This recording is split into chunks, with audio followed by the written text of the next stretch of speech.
बऱ्याच वर्षानंतर राज आणि माझी भेट व्यासपीठावरती झाली. आता पंचायत अशी आहे की त्यांनी मला सन्माननीय उद्धव ठाकरे असं बोललेलं आहे.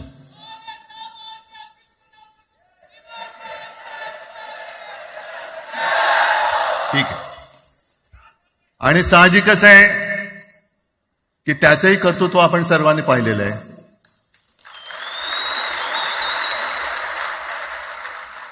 म्हणून माझ्या भाषणाची सुरुवात करताना सन्माननीय राज ठाकरे आणि जमलेल्या माझ्या तमाम मराठी हिंदू बांधवांनो, भगिनींनो आणि मातांनो,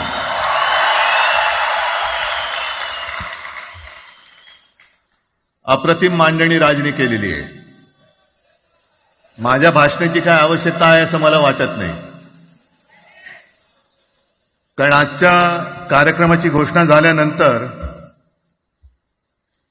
साहजिकच आहे सगळ्यांचं लक्ष हे आज भाषणाकडे आहे. पण वैयक्तिक मला असं वाटतं की आज आमच्या भाषणांपेक्षा आमचं एकत्र दिसणं हे महत्वाचं आहे. सर्वप्रथम इकडे समोर सगळेजण बसलेत. ज्यांनी ज्यांनी मराठी भाषेसाठी पक्षभेद विसरून एक मराठी माणसाची वज्रमूठ दाखवली, त्या सगळ्यांना धन्यवाद देतोय. दीपक पवार पण त्याच्यात आहेत, सगळेच आहेत. मुनगेकर साहेब आहेत, सुप्रियाताई आहेत, सगळेच आहेत. कोणाकोणाची नाही. महादेवराव बसले. महादेवराव आपल्याला सुद्धा बऱ्याच वर्षांनी पाहिजे. काय वेळेला काय जानकर बी अनजान होते, असं होतं. पण एक गोष्ट नक्की की आमच्या दोघांमध्ये जो काही अंतरपाठ होता तो अनाजी पंतांनी दूर केला.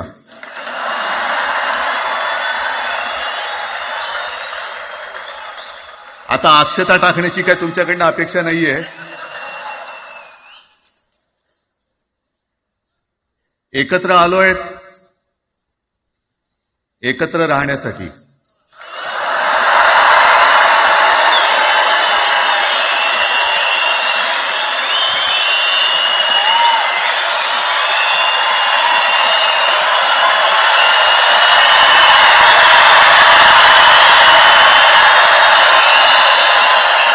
आणि मला कल्पना आहे, आज मला कल्पना आहे की अनेक बुवा महाराज हे बिझी आहेत. कोण लिंब कापतंय, कोण टाचण्या मारतंय, कोण गावी जाऊन अंगारे दुपारे करत असेल, रेडे कापत असतील. त्या सगळ्यांना सांगतो, या सगळ्या भोंदूपणा विरुद्ध माझ्या आजोबांनी लढा दिला होता आणि त्यांचे आम्ही वारसदार म्हणून तुमच्या समोर उभे ठाकलेलो आहोत.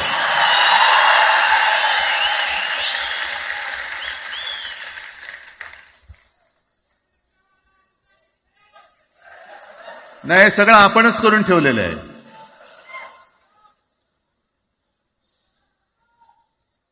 भाषेवरनं जेव्हा एखादा विषय निघतो तेव्हा तो केवळ वरवरचा धरून चालणार नाही. मधल्या काळामध्ये अगदी दोघांनी, म्हणजे मी काय राजनिक आणि आपण सगळ्यांनी या नतद्रष्टांचा अनुभव घेतलेला आहे. वापरायचं आणि फेकून द्यायचं. आता आम्ही दोघं मिळून तुम्हाला फेकून देणार आहोत. आजपर्यंत वापर करून घेतलात. अरे डोक्यावरती जर का शिवसेना प्रमुख नसते तर तुम्हाला ओळखत कोण होतं या महाराष्ट्रामध्ये? कोणत्या भाषेत बोलत होतात? अगदी राज, तू सगळ्यांची शाळा काढली. मला एका प्रश्नाचं उत्तर पाहिजे. मोदींची शाळा कोणती? सगळ्यात उच्च शिक्षित आहेत.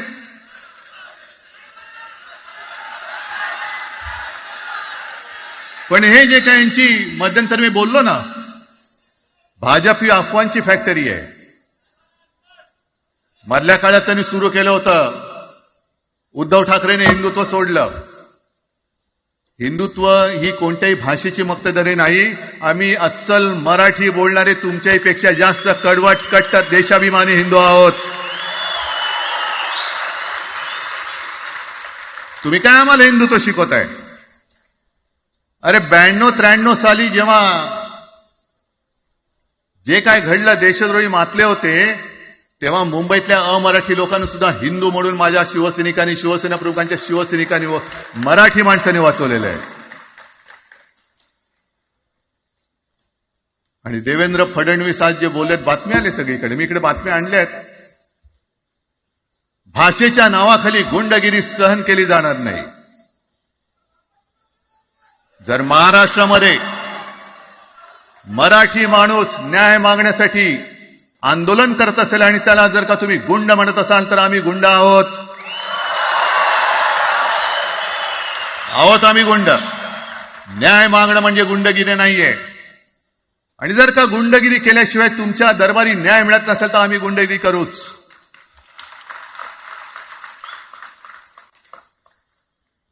पण हे सगळे राजकीय बाडगे, देवेंद्र फडणवीसांची आजचं वक्तव्य म्हणजे मला संयुक्त महाराष्ट्र चळवळीच्या वेळेला सखा पाटलांनी केलेलं एक वक्तव्य आठवते.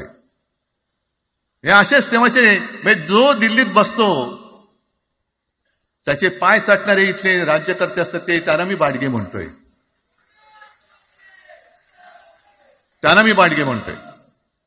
कारण संयुक्त महाराष्ट्र चळवळीमध्ये मुंबई आपल्याला आपण मिळवली. आपण म्हणजे आपण मराठी माणसांनी. तेव्हाही तत्कालीन जे सत्ताधारी होते, हो अगदी काँग्रेस होतीच ना तेव्हा सत्तेवर, मुंबई मराठी माणसाला द्यायला तयार नव्हती. आणि तेव्हा सुद्धा एक मराठी माणूस, म्हणजे आज जे बोलतात ना आम्ही मराठी नाहीत का, अरे तुम्ही नुसतं नावाने मराठी आहात, तुमच्या अंगात मराठी रक्त आहे की नाही आता तपासावं लागेल.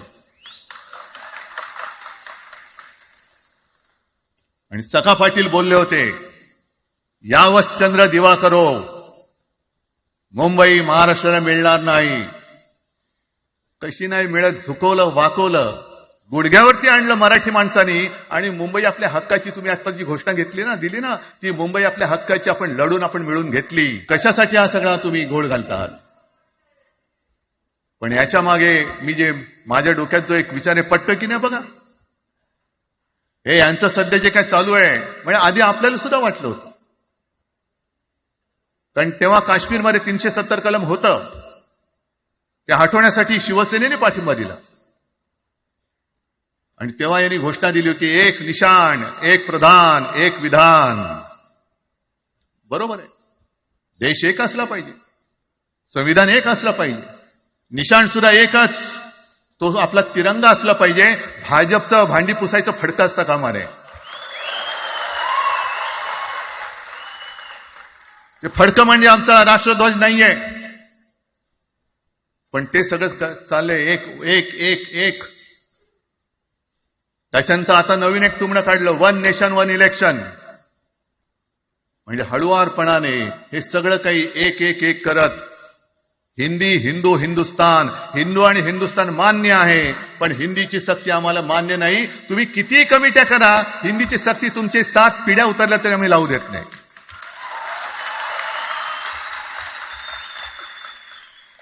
मग एक फेक नरेटिव्ह पसरवायचं. हे उद्धव ठाकरेच्याच काळातलं. अरे उद्धव ठाकरे एवढं काम करत होता, मग पाडलं कशाला गद्दारी करून? ताने बोंबललात तेव्हा. पण मी अभिमानाने सांगेन, माझ्या मंत्रिमंडळातले सहकारी इकडे बसले, जितेंद्र आव्हाड आहेत, आणखीन कोणी असतील. मी मुख्यमंत्री असताना महाराष्ट्रामध्ये मी मराठीची सक्ती केली होती आणि केलीच, याचा मला अभिमान आहे. काय केलं त्याचं तुम्ही? मराठी भाषा महाराष्ट्रामध्ये सक्तीची करावी लागली. का करावी लागली? कोण आहेत आमच्या मराठीचे दुश्मन, कोण आहेत? पण महाराष्ट्रामध्ये मराठीची सक्ती केल्यानंतर सुद्धा काही लोक कोर्टामध्ये गेले. ती गुंडगिरी नाही होत. पण आता कोणतरी एक तो भेडिया असतं ना त्याचं नाव,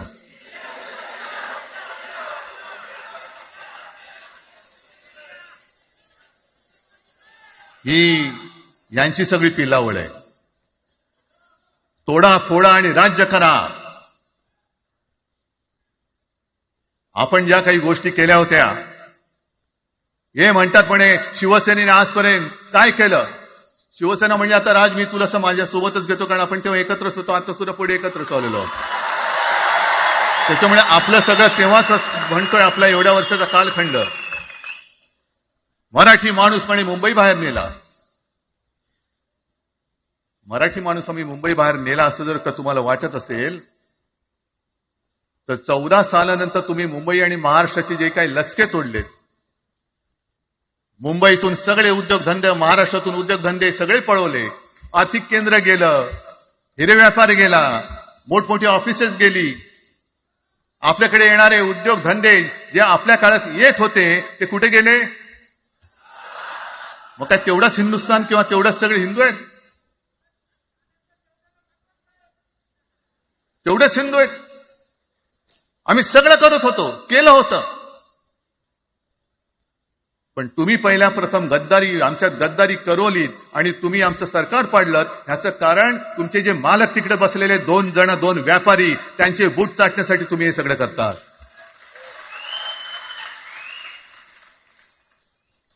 हे इतक्या वर्षाचं सगळं सहन करत करत करत आपण आलो. आपल्या डोळ्या देखत सगळे लचके तोडले जात आहेत, आपल्या दोघांनाही भांडवलं जात आहे आणि नतद्रष्ट आपल्या डोक्यावरती बसतायत. किती काळ सहन करायचंय? प्रत्येक वेळेला काही झालं की भांडाभांडी लावायची. आता सुद्धा तेच होणार आहे. म्हणजे आम्ही एकत्र येणार, आल्यानंतर निवडणुकीपर्यंत एकत्र राहतील का? सत्ता प्राप्ती, काही जण म्हणतात की यांचा मराठीचा नाही, महापालिकेचा आहे. अरे नुसता महापालिकेचा नाही, तर आमच्या महाराष्ट्राचा आहे. आम्ही महाराष्ट्र सुद्धा काबीज करू.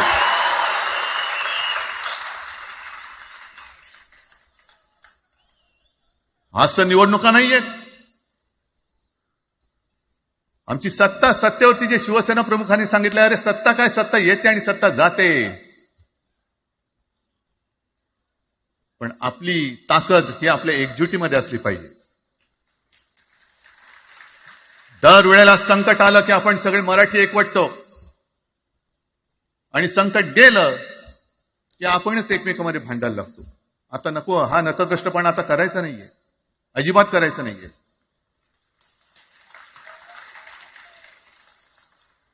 कारण गेल्या विधानसभेत त्यांनी जे काही केलं, बटेंगे तो कटेंगे. आपल्याला काय वाटलं होतं की हिंदू मुसलमानांमध्ये करतायत. हिंदू मुसलमान तर केलंच, पण त्यांनी खास करून केलं ते मराठेतर मध्ये केलं. म्हणजे यांची नीती आहे ती अशीच आहे जे गुजरातमध्ये त्यांनी केलं. गुजरातमध्ये गेल्या निवडणुकीत एक असा माहोल होता, मला वाटतं मोदी तेव्हा त्यांच्या नंतर असेल, माहित नाही मला, लक्षात नाही. वातावरण असं पेटलं होतं गुजरातमध्ये की बस आता पटेल यांना आपटेल. पण त्यांनी काय केलं बरोबर? पटेलांना भडकवलं, पटेलांना वेगळं केलं आणि पटेल तर सगळं एकत्र केलं. हरियाणामध्ये पण तेच केलं. जाट लोकांना भडकवलं, जाट लोक एकत्र झाले, त्यानं वेगळं केलं आणि जाटे तर सगळा जो काही समाज होता तो एकत्र करून तिकडे सत्ता प्राप्त केली. महाराष्ट्रामध्ये तेच केलं. मराठ्यांना उचकवलं आणि मराठी तर सगळा एकत्र केला. बटेंगे तो कटेंगे ही भीती त्यांच्यामध्ये निर्माण केली की बघा ते एकत्र झालेत, तुम्ही जर का फुटलात तर ते तुमच्या डोक्यावर बसतील. झाले एकत्र. मराठी माणूस मराठी माणसाची भांडला आणि दिल्लीचे गुलाम आपल्या डोक्यावरती राज्य करायला लागले. आणि आपण त्यांच्या पालख्या व्हायच्या. नुसते पालख्यांचे भय होणार की तुम्ही कधीतरी आपल्या माय मराठीला पालखीमध्ये सन्मानाने बसवणार आहात. बस झालं, आता यांची जोखड फेकून दिली पाहिजे. एकमेकांमध्ये भांडून त्यांचे जे काही डाव आहेत ते करत असतात. मी पेपरमध्ये बघितलं, काल बघितलं, आज बघितलं. आमचे पंतप्रधान जगभर फिरतायत. काय तो मोठा पट्टा घातलाय, स्टार ऑफ घाना. कुठे आला घाना देश? इकडे घाण आणि तिकडे घाना, स्टार ऑफ घाना. पण एका बाजूला मोदींचा फोटो आणि दुसऱ्या बाजूला माझ्या महाराष्ट्रामधला शेतकरी कर्जबाजारी झालाय त्याला बैल सुद्धा तर पोचत नाही, बैल मिळत नाही, म्हणून त्या नांगराचं जोखड घेऊन तो शेती करतोय. मग एका बाजूला हा शेतकरी त्याच्या खांद्यावरती गळ्यामध्ये ते नांगराचं जोखड आहे, आणि तिकडे आमचे पंतप्रधान स्टार ऑफ घाना. लाज वाटली पाहिजे, लाज, खरोखर लाज वाटली पाहिजे. आणि आजच पेपरमध्ये बातमी आले, 2 बातम्या आल्या की लाडक्या बहिणीचं पोर्टल आता बंद, नव्याने नोंदणी होणार नाही, बसा बोंबलत आता. आणि त्याही पेक्षा सगळ्यात भयानक गोष्ट म्हणजे संपूर्ण देशामध्ये सगळ्यात जास्त कर्जबाजारी शेतकरी कुठे असतील तर ते आपल्या महाराष्ट्रामध्ये आहेत. महाराष्ट्र आता थांबणार नाही, कर्ज काढतच राहणार. आणि ही यांची जी काही खेळी आहे, आपापसात भांडवायचं. मी एक साधी गोष्ट केली होती. जितेंद्र, तुम्हाला माहिती असेल, आपण तिकडे चौपाटीला, जिकडे बिर्ला मातोश्री बिर्ला क्रीडा केंद्र काय आहे, मराठी रंगभूमीचं दालन, मराठी रंगभूमीचा इतिहास सांगणारं दालन, त्याची निर्मिती करण्याचे सगळे आदेश वगैरे राज्यात सगळं झालं. आराखडा मंजूर केला मी. आणि 2-3 महिन्यापूर्वी बातमी आली की तो आराखडा यांनी केराच्या टोपलीत टाकला, ती जागा यांच्या मालकाच्या मित्राच्या घशात टाकतात. हा मराठीचा तुमचा अभिमान? मराठी भाषा भवनाची त्याचं भूमिपूजन मी केलं होतं. माझ्या सोबत अजित पवार होते, उपमुख्यमंत्री. कुठे गेलं मराठी भाषा भवन? कुठे गेलं मराठी भूमीचं रंगभूमीचं दालन? का तुम्ही आमची मराठी मारतात? का तुम्ही आमच्यावरती सक्ती करता आहात? अनेकदा सांगितलं की आम्ही कोणत्याही भाषेच्या विरोधात नाही आहोत, पण जर आमच्यावरती सक्ती करण्याचा प्रयत्न केला तर आमची शक्ती काय ती एकदा तुम्हाला अशी दाखवू की पुन्हा तुम्ही कधी डोकंवर नाही काढणार, पुन्हा डोकंवर काढणार नाही. या सगळ्या गोष्टींकडे आपण आज एकत्र आलेलो आहोत. पुन्हा आपल्यामध्ये काड्या घालण्याचे उद्योग होतील, कारण त्यांचा धंदाच तो आहे. एकतर कुठे, मी नेहमी सांगतो, कोणाच्याही लग्नामध्ये भाजपवाल्यानं बोलवू नका. येतील मस्त श्रीखंड, बासुंदी, पोळ्या बिळ्या खातील आणि त्याला नवरा बायको भांडण लावून दुसऱ्या लग्नात जेवायला जातील. बरं, एवढं केलं तरी बरं, नाही तर त्या पोरीलाच पळून घेऊन जातील. कारण ह्यांचं स्वतःच असं काहीच नाहीये.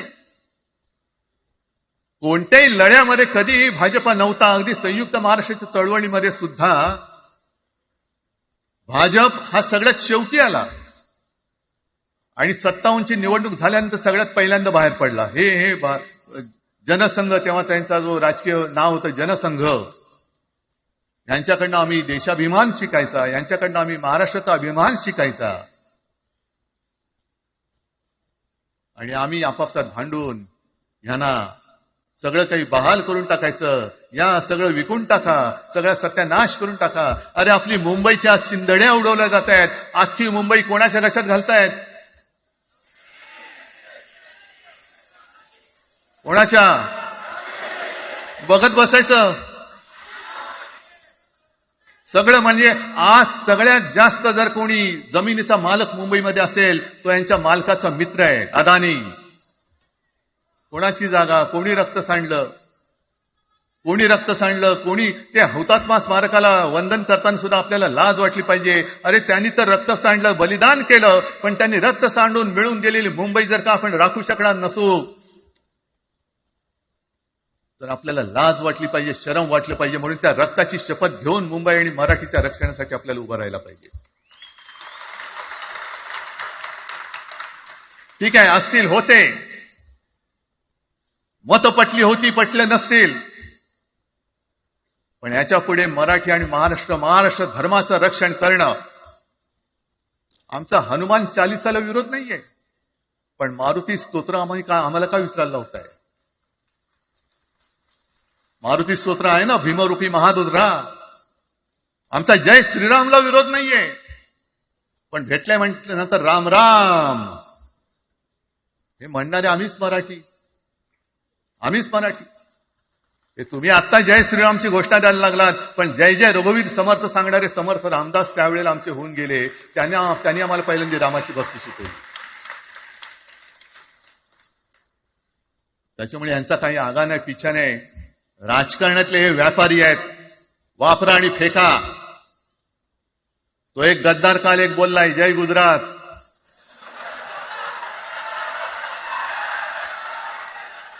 किती लाचारी करायची. तो पुष्पा पिक्चर पाहिल्यात तुम्ही सगळ्यांनी, दाढीवरनं हात फिरवून झुकेगा नाही साला. तसे हे गद्दार म्हणतात उठेगा नाही साला. कुछ भी बोलो उठेगा ही नाही. अरे कसं उठणार. आहे का तुझ्याकडे उठण्यासारखं. म्हणजे विचार मी म्हणतोय.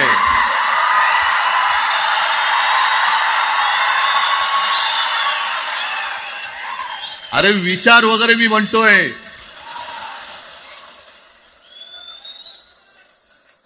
हिंदी भाषेच्या सक्तीला विरोध न करणारा बाळासाहेबांच्या विचाराचा पाईक असू शकेल.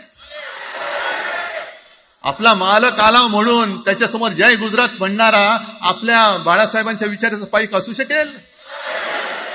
मग आता जे मला वाटतं कुठल्या एबीपीचं होतं ना, उघडा डोळे बघा नीट. डोळे उघडलेत. पण आता जर का डोळे उघडले नाही तर पुन्हा कधी उघडण्याची वेळ येणार नाही, कायमचे मिटून जातील. आत्ताच डोळे उघडा, आत्ताच जागे व्हा. आणि आता आलेली जाग जर का जाणार असेल तर मग मात्र स्वतःला मराठी आईची मुलं म्हणू नका, अजिबात म्हणू नका.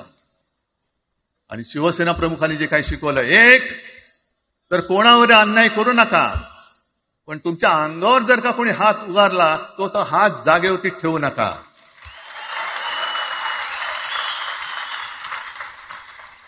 देवेंद्र फडणवीस भाषिक गुंडगिरी सहन करणार नाही तुम्ही म्हणता आहात.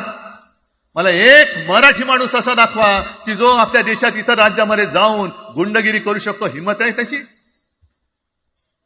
एक मराठी माणूस दाखवा. पण तुमचे सगळे चेले चपाटे उठतायत, कोणावरही आरोप करतायत, तमाशे करतायत. अरे कोणताही मराठी माणूस किंवा कोणताही भाषिक इतर प्रांतीय भाषेत तिकडे गेला, राज्यात गेला आणि दादागिरी करण्याचा प्रयत्न केला तर उभा चिरून टाकतील तिथली लोक. बंगालमध्ये जाऊन बघा. मग आम्ही आमच्या घरामध्ये आमच्या न्याय हक्काची गोष्ट केली. बरं कोणाशी भांडतो आम्ही. इथं सुद्धा काही अमराठी आले असतील. जसं राजने सांगितलं तसे आपले सगळ्यांचे अमराठी अनेक मित्र आहेत. पण त्यांच्यामध्ये आम्ही गुण्या गोविंदाने नांदतोय. मग हे गुण्या गोविंदाने नांदले, एकत्र राहिले तर आपली पोळी कशी भाजली जाईल. म्हणून तुम्ही आमच्या एकजुटीमध्ये विषाचा खडा टाकतात. हे सगळे तुमचे डाव आता उघड झालेले. तुम्ही वाटेल ते करा. पण मी आज महाराष्ट्राला आवाहन करतोय, म्हणजे विनंती करतोय की यापुढे कोणत्याही पक्षाचे आपण असू, जसं संयुक्त महाराष्ट्र समितीच्या वेळेला मराठी माणसाची एकजूट झाली होती, तशी एकजूट जर का आपण सगळ्या पक्षांनी मिळून, अगदी भाजप मधल्या मराठी माणसांनी सुद्धा त्याच्यामध्ये आलं पाहिजे.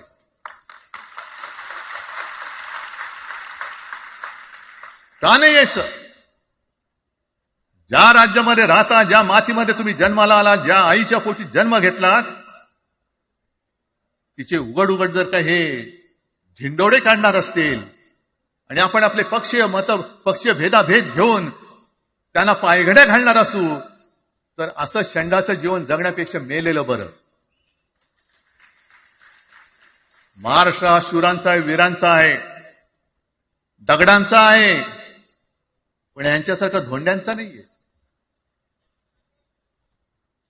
ही आपण आता एक शपथ घेतली पाहिजे. घेताय तुम्ही, घेतलेत की एकजूट केवळ आमचा कार्यक्रम. मी राजला परवा फोन केला, अरे जसं काय आपल्या पिक्चरचा प्रीमियर होता असं सगळेजण विचारतात आज कसं येऊ. हा प्रीमियर असेल, पण आजपासून सुरुवात झालेली आहे. आजपासून सुरुवात झालेली आहे. एक तर आम्ही कोणाशी दादागिरी करणार नाही, पण कोणी दादागिरी केली तर आम्ही ती सहनही करणार नाही. शिवसेना प्रमुखांनी तेव्हा जे सांगितलं होतं तेच परत एकदा सांगतोय. मराठा मराठेतर, ब्राह्मण ब्राह्मणेतर, 96 कोळी 92 कोळी, स्पृश्य अस्पृश्य, घाटी कोकणी, हे सर्व मतभेद भेदाभेद गाडून मराठी माणसाची भक्कम एकजूट बांधा.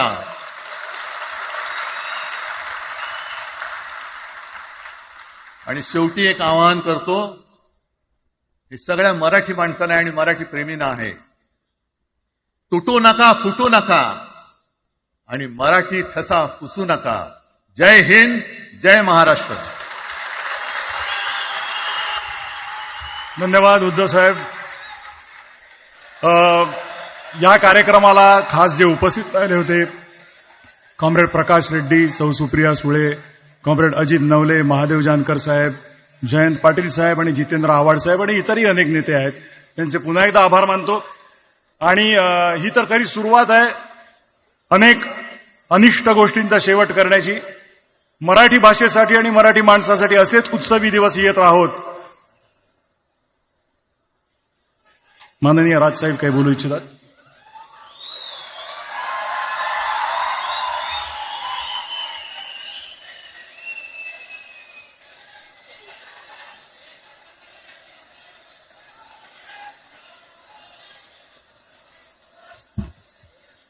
मला माफ करा, मगाशी माझ्या भाषणामध्ये त्या ओघात जे पक्ष या सगळ्या लढ्यामध्ये सामील झाले त्यांची नावं घ्यायला मी विसरलो.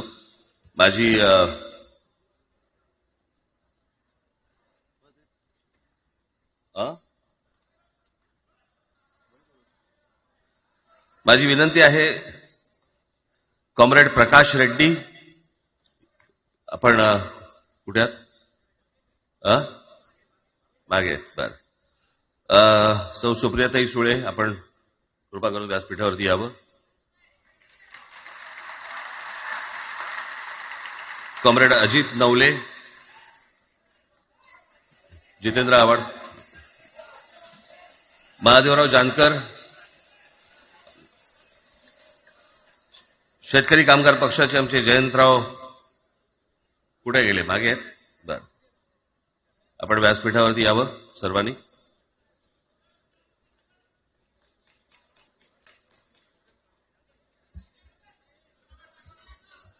हे काढा.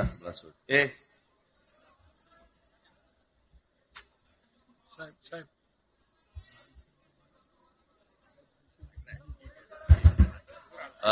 मुडगेकर साहेब, आपण पण मुडगेकर साहेब, आपण वरती यावं, व्यासपीठावरती यावं.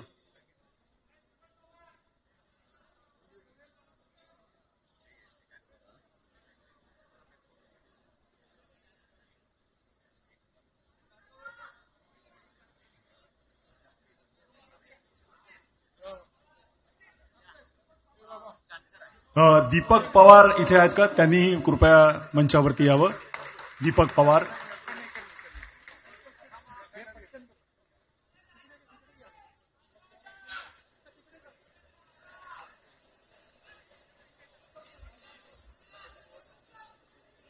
दीपक पवार इथे उपस्थित आहेत का? मागे कुठेतरी बसले असं मला कळलं.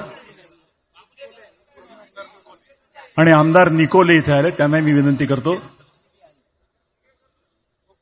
हा, दीपक पवार आले झाले. दीपक पवार आले.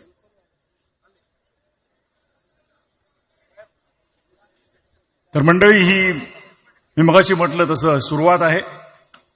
महाराष्ट्रातील प्रत्येक माणूस मराठी बोलताना पाहायचं असेल तर ही त्याची सुरुवात आहे. मी निमंत्रकांतर्फे आपल्या सर्वांचे आभार मानतो. सर्व पक्षांच्या प्रतिनिधींचे, नेत्यांचे, सगळ्यांचे आभार मानतो निमंत्रकांच्या वतीने.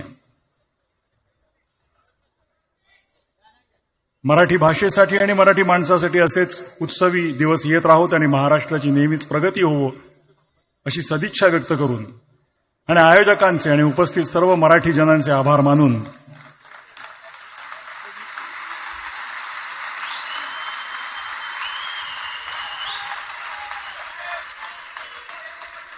मी मगाशी सुरुवातीला जो म्हणालो, हा एक महत्वाचा ऐतिहासिक क्षण आहे.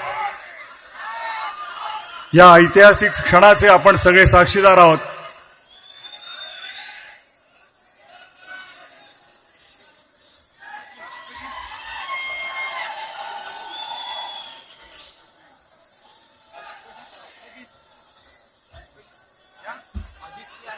आणि माननीय आदित्य ठाकरे आणि अमित ठाकरे इकडे त्यांनी कृपया मंचावरती यावं. आणि तेजस ठाकरे यांनी यावं.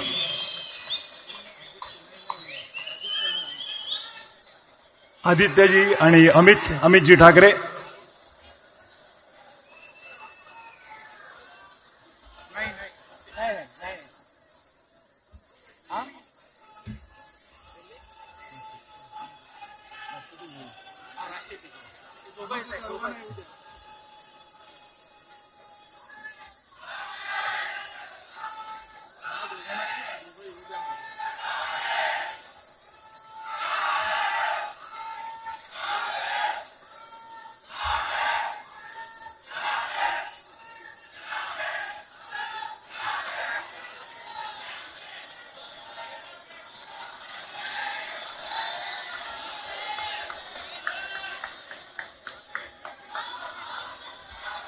आणि हो, संजयजी राऊत इकडे उपस्थित आहेत, त्यांनी इथे यावं.